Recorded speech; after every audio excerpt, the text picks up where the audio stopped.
Good evening. Dobrovich.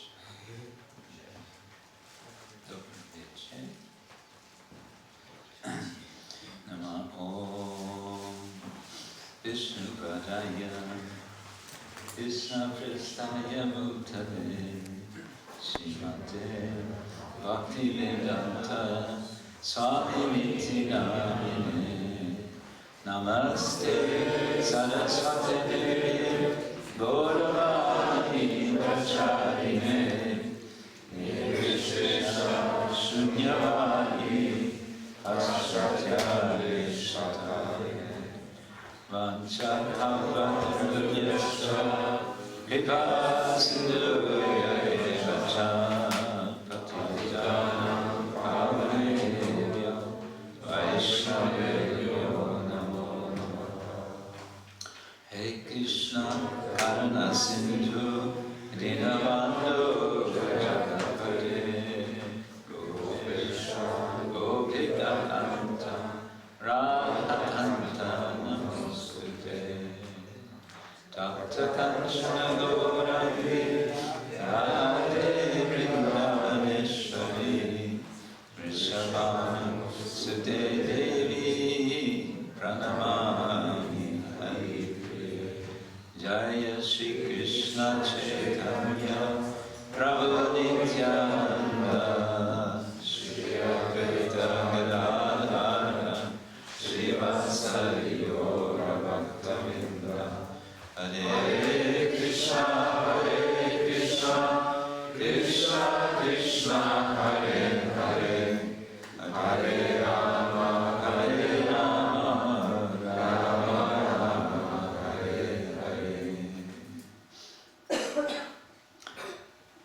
continuing with discussion of Lord Rama and Rama Lila.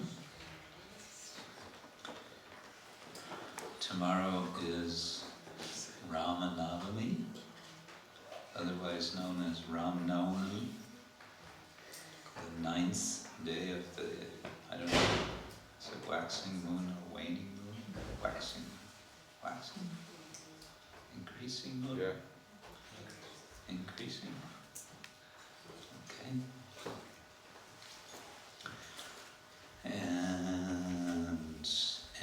And we discussed yesterday about Shurpanaka, and then at the end we began to discuss about another key moment in pastimes of Ram, according to the sage Valmiki, namely the chasing of the magical deer, the jewel-studded deer, who of course was the disguised form, the magical form of Maricha, who is one of the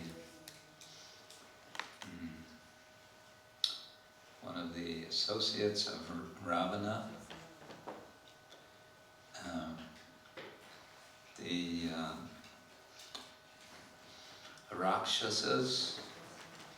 Rakshasas are said to be man-eating beasts. They seem to have no hesitation to have human beings as their meals. And they are shape shifters.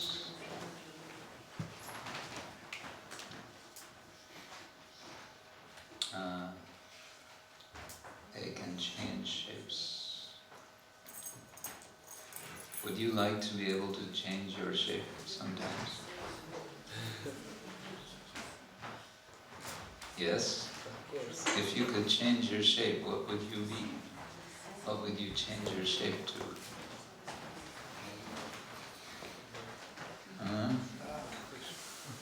Huh?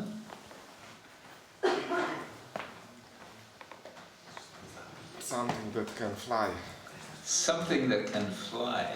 for example. Okay. So you could just walk outside and fly across Ljubljana instead of having to be in all the traffic.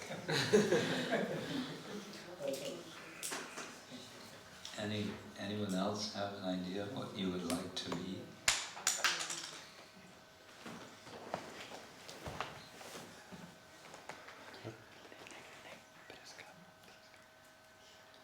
No? Nobody has idea what you would want to be? Huh? A millionaire. Well, that's not changing shape. That's just having a lot of money. Huh? Millionaire without beard. The shape of the wallet. Fat wallet. I see. Then that would solve all your problems, right?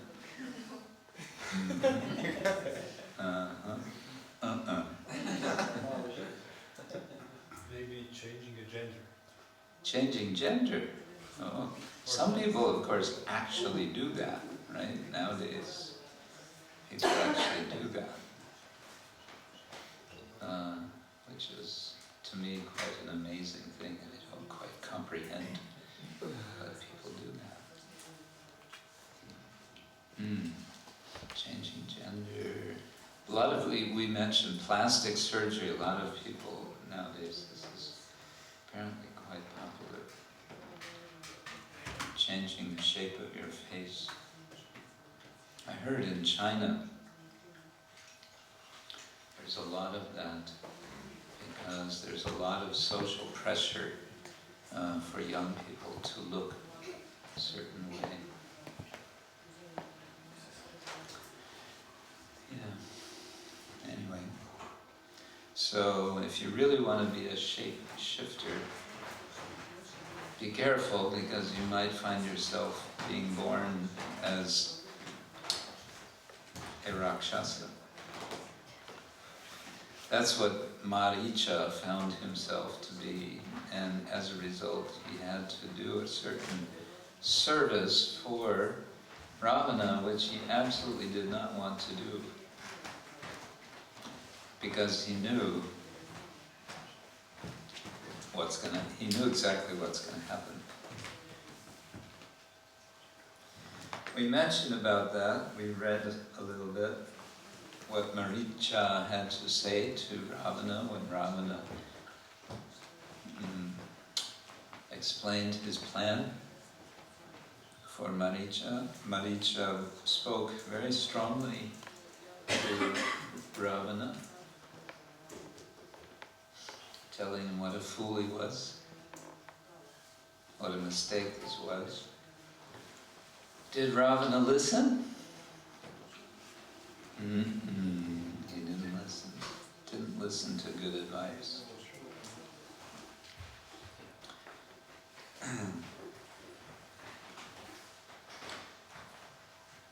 When Sita saw this beautiful deer, she became very attracted And so much so, she urged Rama to go and to either capture the deer as a pet or to kill the deer, because she thought the skin of the deer, the hide, we call it in English, hide, H-I-D-E, same word as to hide. The hide of the deer would be wonderful to have to sit on. And initially what happens, Lakshmana says, this is not a good idea. Why? Because he immediately understood what's going on. He said, this must be Maricha. I mean, that deer is no ordinary deer. There's no question of it being just some fluke of nature, some strange beauty of nature. No, there's got to be some trouble there. That beauty looks like trouble,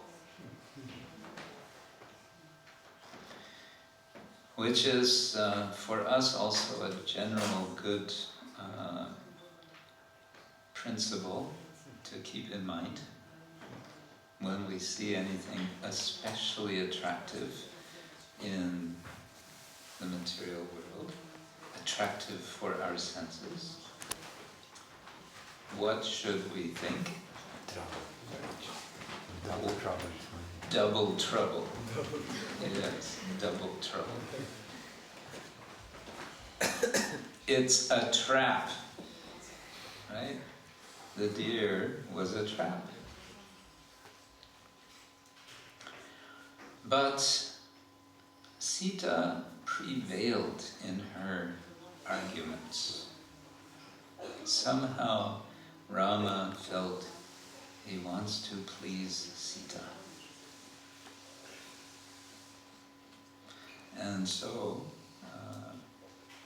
he went after the deer. We're going to see more of this pattern. There's a certain pattern here, I would say, in the Ramayana. We have someone persuading someone else to do something, or in some cases we have someone trying to persuade someone else to do something but not succeeding. Can we think of any examples other than what I just mentioned in the Ramayana of someone persuading or not persuading? Maricha failed to persuade Ravana to not do what he wanted to do. What else? What other examples do we have? Can you think of something happening when, let's see, in the early days of Rama's life, when he is a teenager, a young man at home, something happens, someone comes to visit.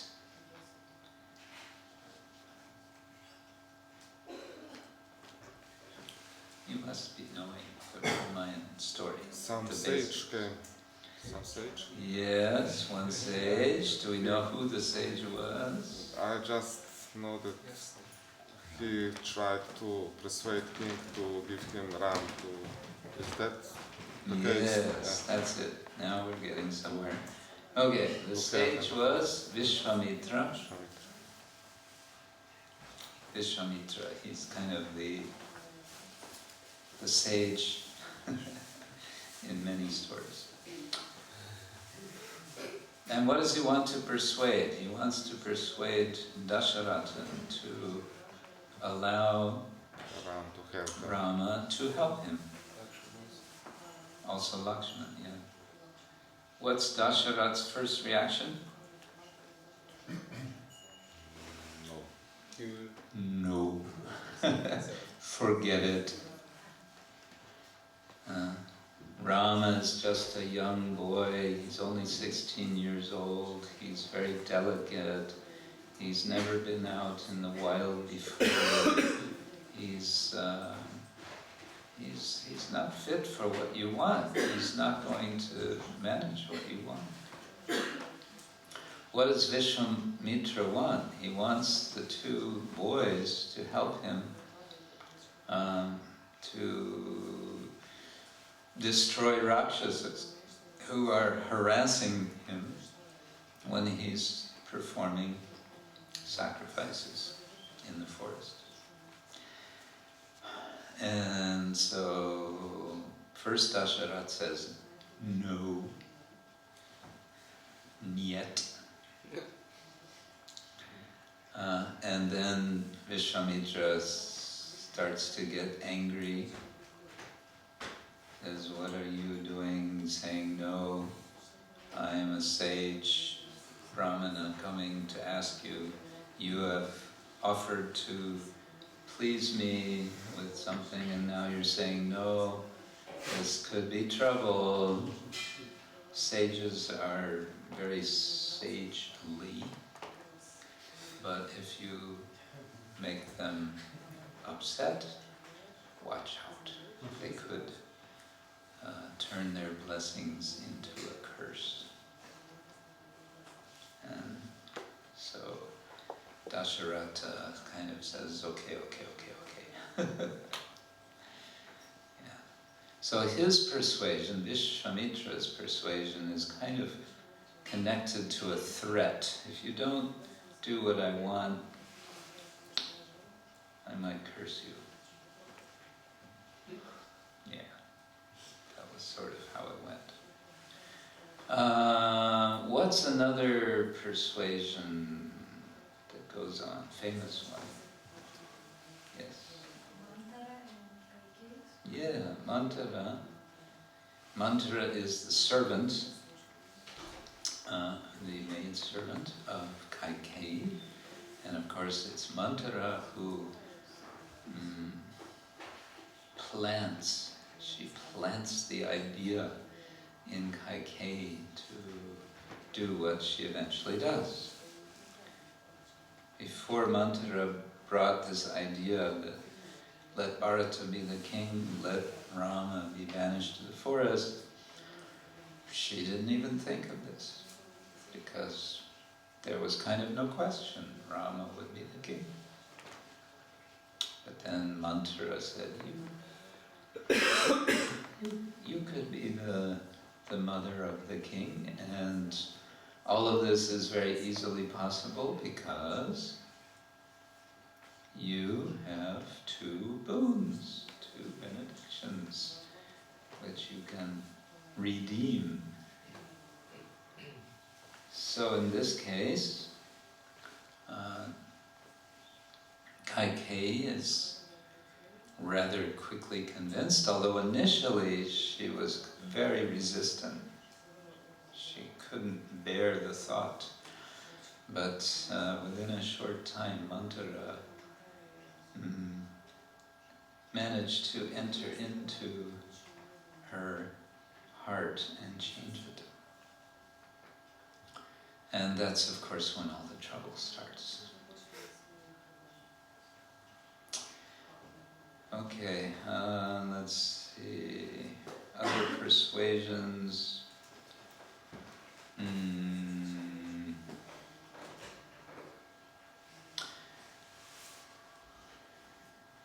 I'm sure there are many more in the early days.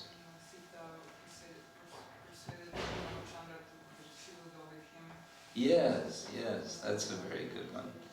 Yes, we talked about this briefly, that when the news came to Rama that he would have to go to the forest for 14 years, he prepared to go alone. And then Sita said, no, I'm going with you. And Rama said, no. But then her argument became stronger. She became quite strong. She even said to Ram, what kind of man are you? if you don't take your wife with you. And she had a quite strong argument that the wife must always be with the husband. That's like, I don't know, Dharma Shastra. Okay, so I thought we could read some of the deer pastime, some more of the deer pastime. Let's see, now, where are we?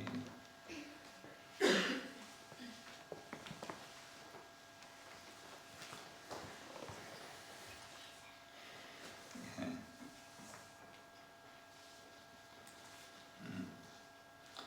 So I'm reading from, still this is Aranya Kanda. Aranya means forest. And this is Sarga, or chapter 41. So this is when Rama is agreeing, yes, okay, I'm going to go and chase this deer. But in his determination, his declaration, what he's going to do, he says several times that he will kill the deer. He doesn't talk so much about capturing, but rather killing the deer. It says, this is verse 23, 23, just see how Vaidehi, Sita, longs to have this deer, Lakshmana. Because of his surpassing beauty, he shall die today.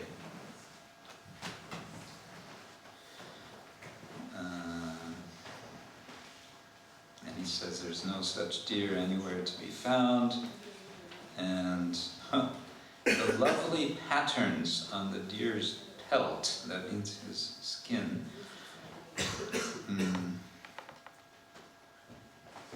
anyway, it just describes more his beauty. And he says, both for meat and sport, Lakshmana, kings armed with bows go hunting and kill animals in the deep forest. In the deep forests they gather riches with determination, precious metals of all sorts, veined with gems and gold. But here is all the wealth a man could ask for, Lakshmana. Riches enough to swell his coffers, that means to fill up his treasure chest. Just as Shukra's coffers, his treasure chest, come to be swelled, to be filled up with all the wealth men dream of. Those who know the theory behind material success and those who achieve it, Lakshman, say a man in want of something should go and get it without hesitation. So it seems like Rama is now persuading himself why he should do this. If he had any doubts, now he's going to make sure he himself is convinced, yes, I'm going.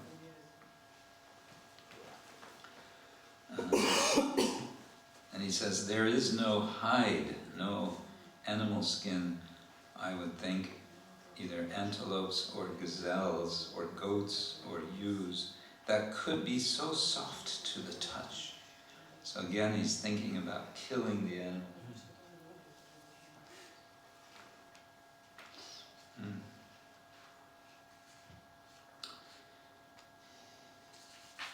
And he goes on praising this deer.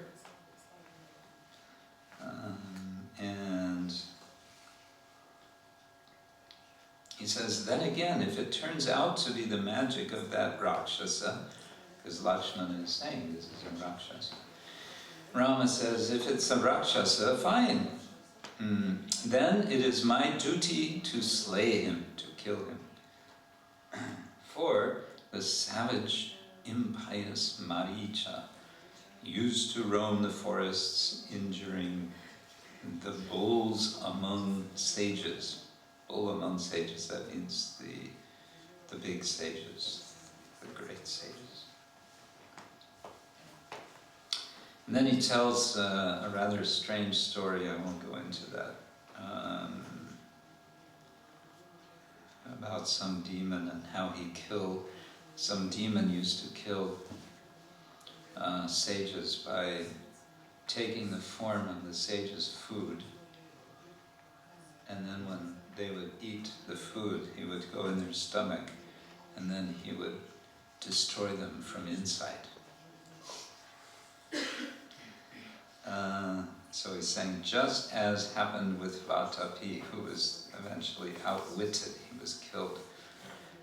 No Rakshasa can hope to live that treats with scorn someone like me, who is constant in righteousness and self-control.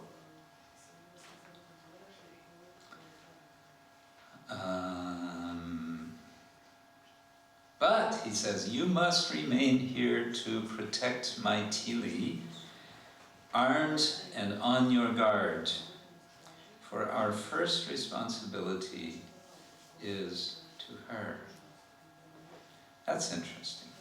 Here he's saying the first responsibility is to protect Sita. But later, at the end of the Ramayana, it seems like he doesn't feel quite like that anymore.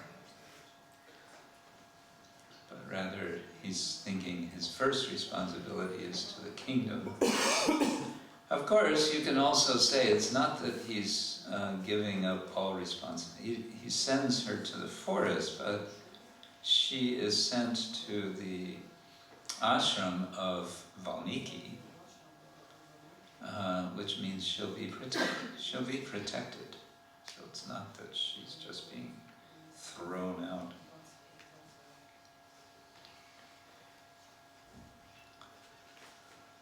And curiously enough, he says at the end of this speech, he says, okay, Lakshman, you have to stay here, you have to protect Sita, Mantili. And he says, with the aid of wise Jatayus, we usually say Jatayu, but the name is actually Jatayus, Jatayu.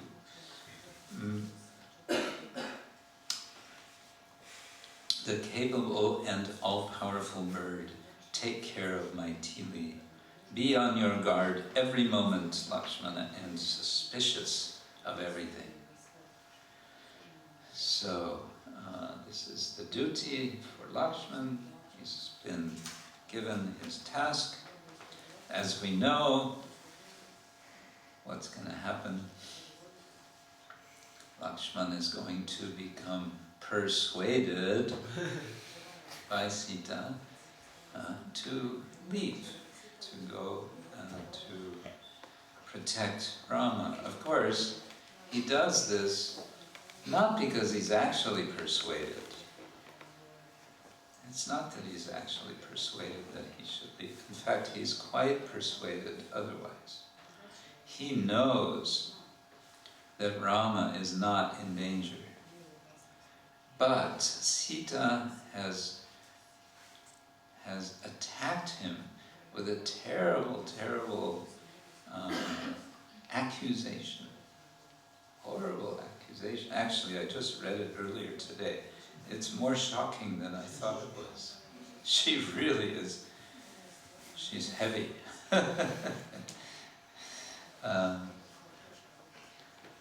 Incidentally, there's a modern version of the Ramayana that's been done by some Indian gentleman named Ashok Banker.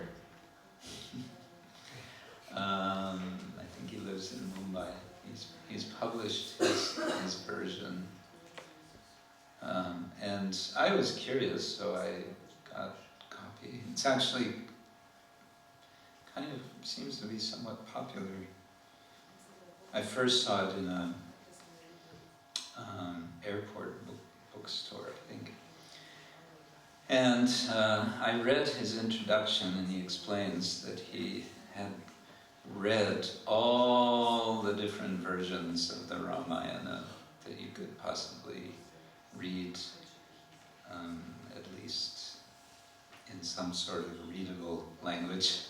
So he said, I've read them all, I'm familiar with them. Now this is my version. And it's a very fascinating, he's written in a very fascinating way, I have to say. But what I wanted to say was that in his version, Sita she's a Kshatriya, and she is super powerful herself. She is super expert at fighting in hand-to-hand combat. She's like, like you see some of these comics. Yeah, she's kind of like that. So we usually think of Sita, oh, she's so delicate and so, helpless, right? But this author, he presents her in a very different way, which in some respects actually fits to the Valmiki Ramayana. As I said, sometimes she'll speak in a quite heavy way, like when she says to Rama, if you don't take me to the forest, what kind of man are you? So she can be like that. And when she speaks to Lakshman also, it's quite shocking.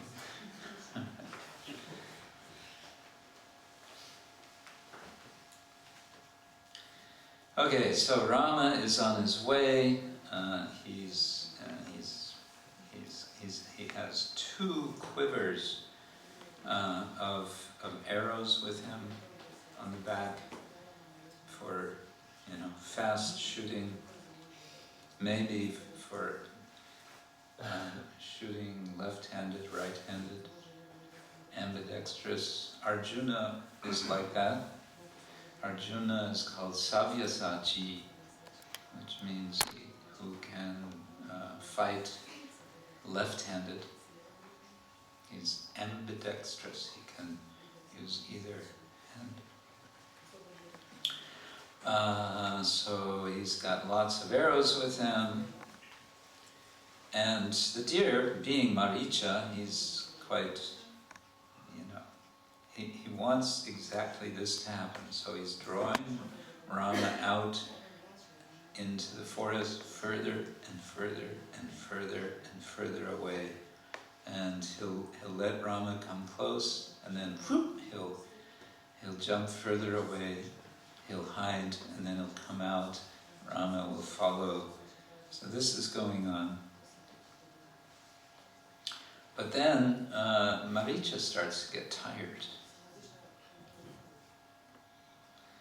So he goes to some shady spot, and then Rama sees the deer. Rama's determined to kill him, it says. So he prepares his bow, and he draws it back. Aiming at the deer, he shot a gleaming, flaming arrow fashioned by Brahma that glared like a snake as it darted forth. The supreme arrow penetrated the illusory deer form, and like a lightning, and like a bolt of lightning, pierced the heart, Maricha's heart. The deer leaped high as a palm tree, and with a ghastly shriek fell to the ground, tormented by that arrow, his life ebbing away, his life going away. And as Maricha lay there dying, the shape he had assumed began to disappear.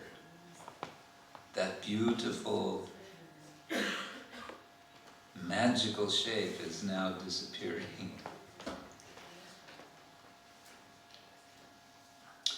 Knowing the time had come, in Raghava's own voice he cried out, "Oh Sita, oh Lakshmana." So apparently such wizards, Rakshasas, not only have shape-shifting power, but also they can change their voice. This has nothing to do with it. There was a film. You've heard of Alfred Hitchcock? He made it was a film, I think. Maybe it was, yeah, I think it was a film. I think it was called The Ventriloquist. You know what a ventriloquist is? You know? With the stomach, with puppets. Yeah, he can speak in such a way that you think the sound is coming from the puppet. So this story about a ventriloquist where this puppet actually kind of takes on a life of its own, and eventually the puppet, I think he murders his master. Anyway, it's quite fun.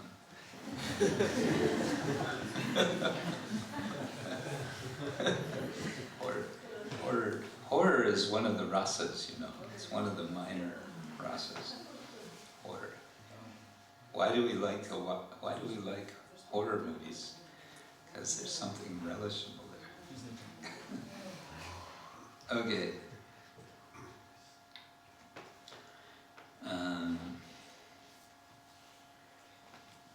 Yeah. So then Maricha, as he's dying, he takes on his original form as a huge Rakshasa, and at that moment he dies. Well, he dies, but then it describes him more. He's got huge fangs, has a golden necklace, sparkling earrings, all kinds of ornaments. And then Rama, he sees this huge Rakshasa lying on the ground,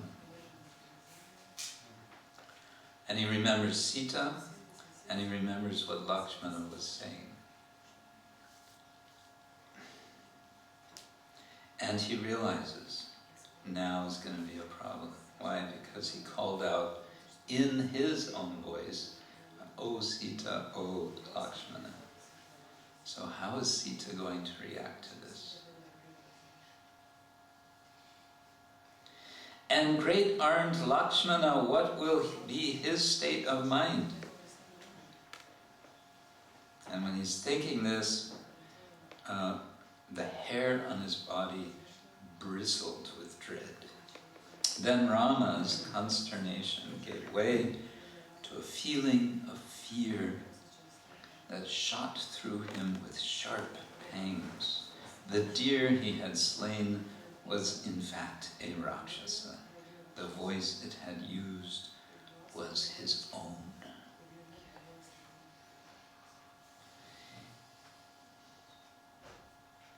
So this is one thing interesting here as we start to see the emotions of Rama. Rama is a human being. He is, yes, he's the Supreme Personality of Godhead, but the whole idea is he is the Lord in the form of a human being. And as a human being, he has human emotions. So now we're seeing this, it starts to come. The trouble, of course, is beginning, and we're going to see more of his anxiety, and then his lamentation, his anguish at separation from Sita, and of course his anger. We see a lot of Rama's anger in the Ramayana. He's already been very angry at. Who was he angry at? Oh, Huh?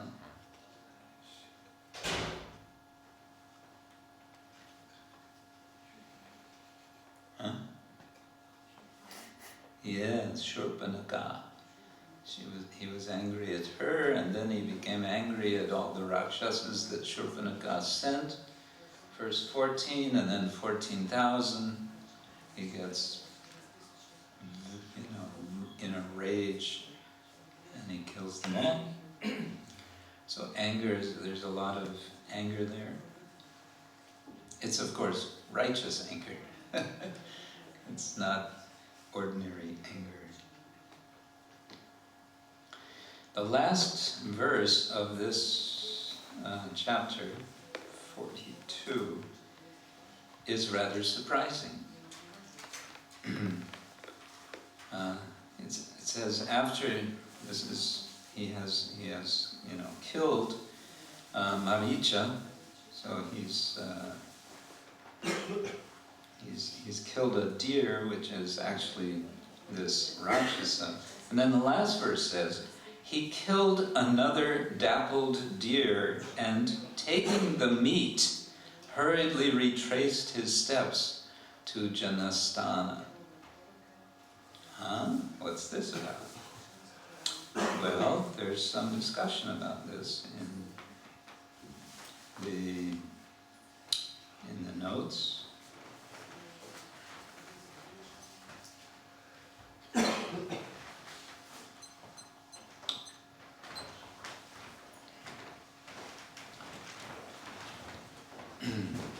And here's what the translator, Sheldon Pollock, says: why does Rama slay another deer? The commentators, remember I explained, he's looking at what the traditional Vaishnava commentators say. I believe they're Sri Vaishnavas. The commentators are puzzled also, and none offers a convincing explanation. One of them, he gives names in abbreviated form, so I'd have to look what are the names. One of them argues that, quote, another, unquote, here really connotes unusual, the unique deer. In other words, this deer which he killed, that is Maricha. But that doesn't make sense, because Rama would hardly have taken the Rakshasas' meat. And another commentator maintains that the poet, namely Valmiki, has Rama slay another deer only in order to occasion sufficient delay for the events of the following sarga to happen. In other words, there has to be some time so that Ravana can abduct Sita. So he arranges, okay, the poet has Rama do this. This would give explanation of why there's a time gap. But this would not be necessary because, or shouldn't be necessary because, Rama was in fact drawn by Maricha far away. Remember, he had taken him far away.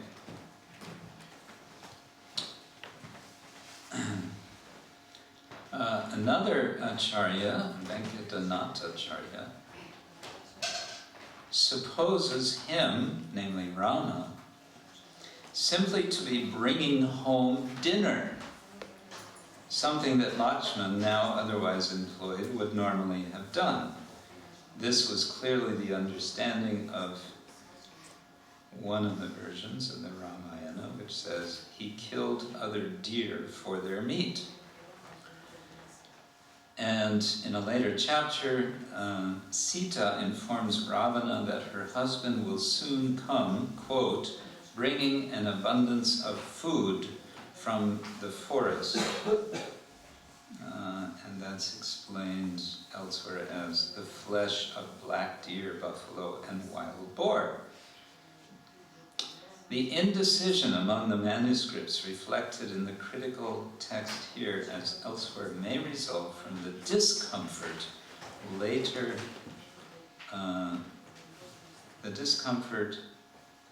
felt by the commentators regarding Rama's meat eating. So this is interesting because there are several passages in the Ramayana. The Valmiki Ramayana seems to say quite clearly that Rama and Lakshmana were sometimes killing animals for food.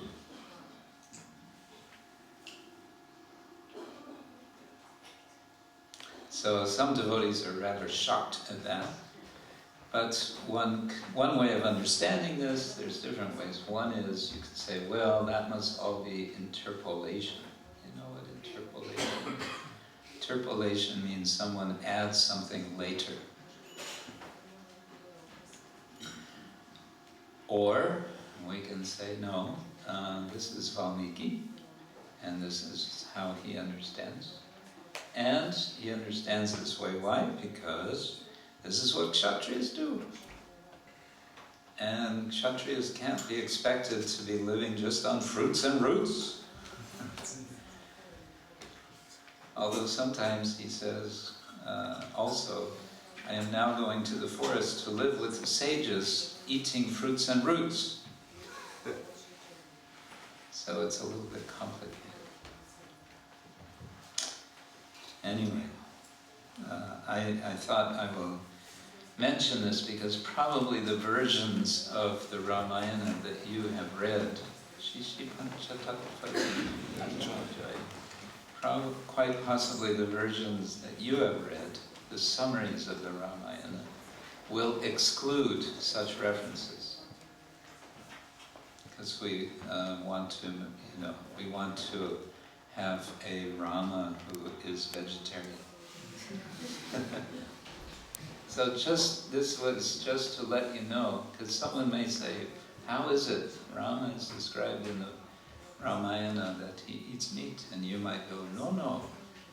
Well, he is described as that, at least in some versions. So just so you're aware. Okay.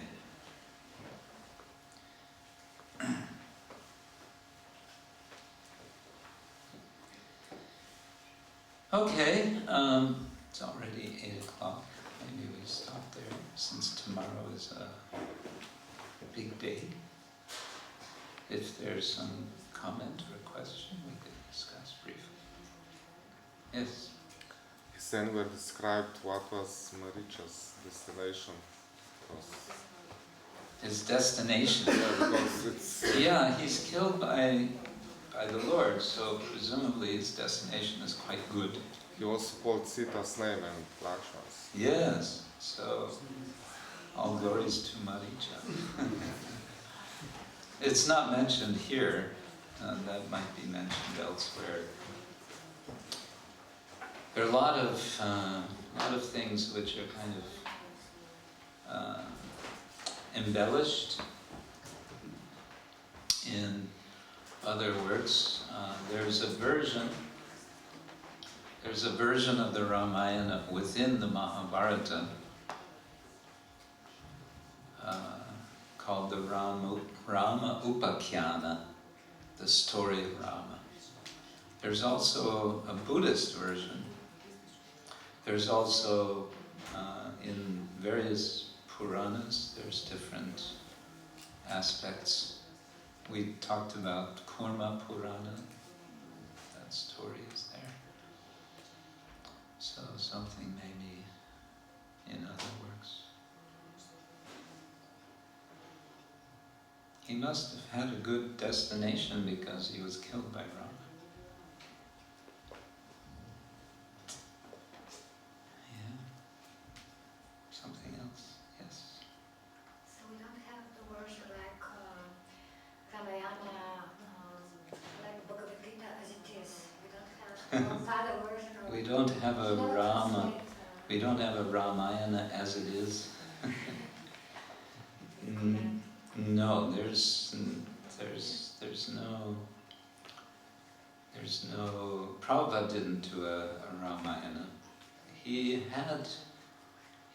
wanted to do so many books. I don't know if he mentioned wanting to. I don't think he had a plan to do Ramayana specifically. He wanted to translate some of the Goswami's works, the 6 Goswamis. I think at one time he wanted to do the Vedanta Sutras. There's a list. I think the BBT have a list of what Prabhupada had once said he would like to do.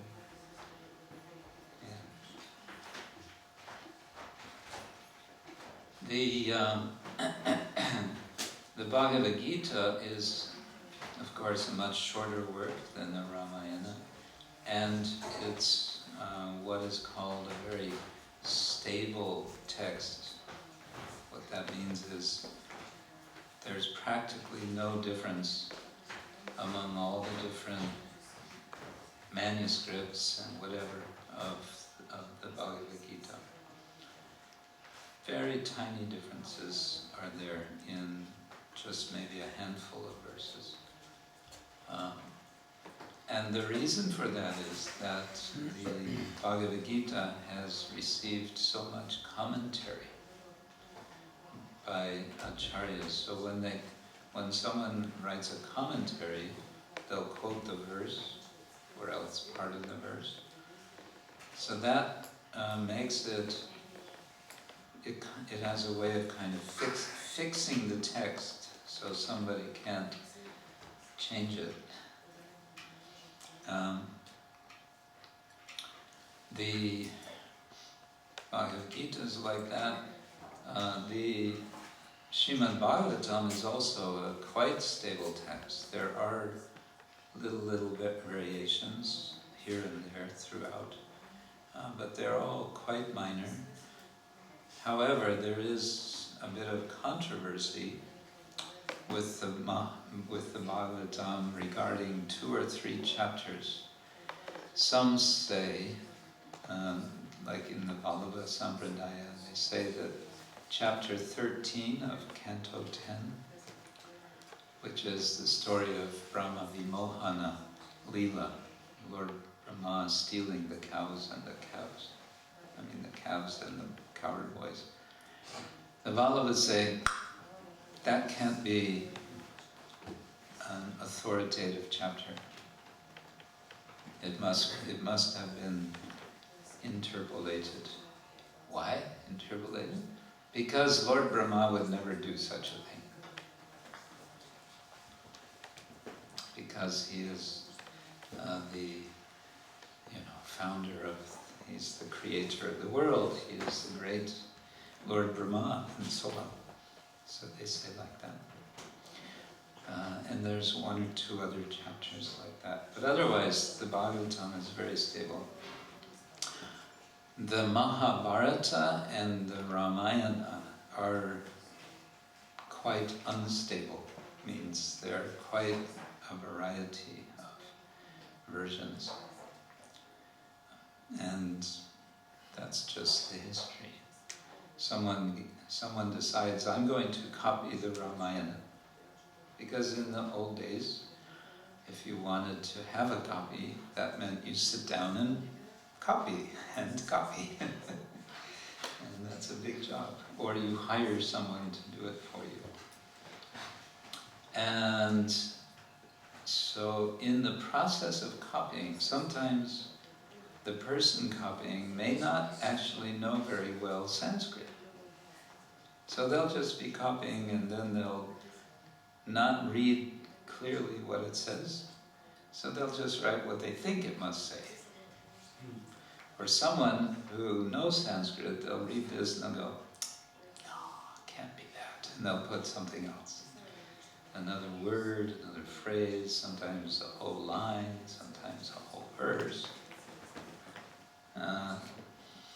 And then it goes from there. Someone decides, actually, this this is missing the whole story of such and such, which I heard when I was a child. My grandmother told me. So that's got to be in there, and so they'll write that in. And as I mentioned a couple of days ago, I guess, there's sort of branches, and that's what, there's a certain species of scholar who, they do what they call critical editions, and they'll bring lots of manuscripts together and they'll compare them. Super, super meticulous work. So with the Ramayana, there's what they call northern recension, southern recension, but there's also a northeast recension, northwest recension, all of which have variations. And Mahabharata is at least as variegated as the Ramayana. It's all over. So there is what's called the critical edition of the Ramayana, and there's a critical edition of the Mahabharata. I don't know how long the Ramayana took, but the critical edition of the Mahabharata took a group of several scholars 30 years to prepare. From sometime in the 1930s, I think they started. This was in India, in Pune, and they finished in 1960 something. We have a copy in our center in Oxford, several volumes. But then sometimes the scholars will look at the critical edition and they'll look at a passage and say, nah, that can't be right. In fact, he does this sometimes also. He says, I don't go with the critical edition. That can't be right. So a Ramayana as it is, well, good luck. What is the disciplic succession for the Ramayana? I don't know if there is exactly such a thing.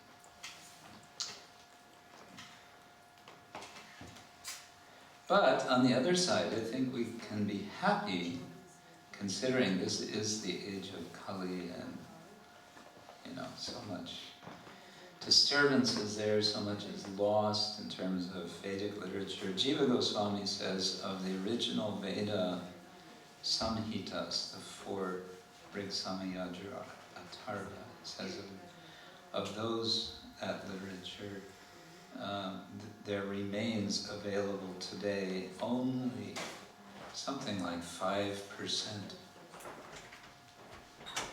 of a vast collection. So we can be happy we have Ramayana in some forms, and we take, when there's something that we may feel is strange or hard to deal with, okay, we don't have to take that, we can let it be, and just draw from the text what inspires us and what gives us strength and enthusiasm in our devotion and devotional service.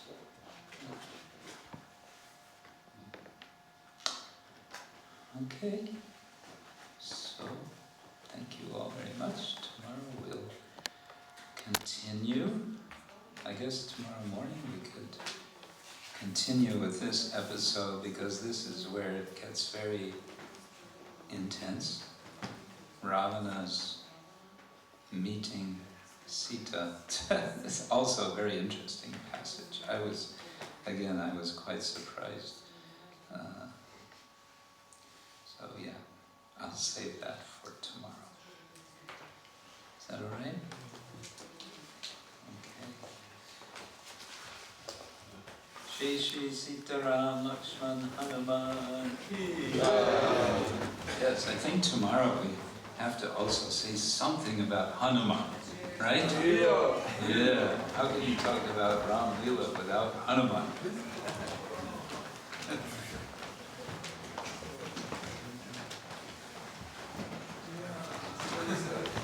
Srila Prabhupada ki jai.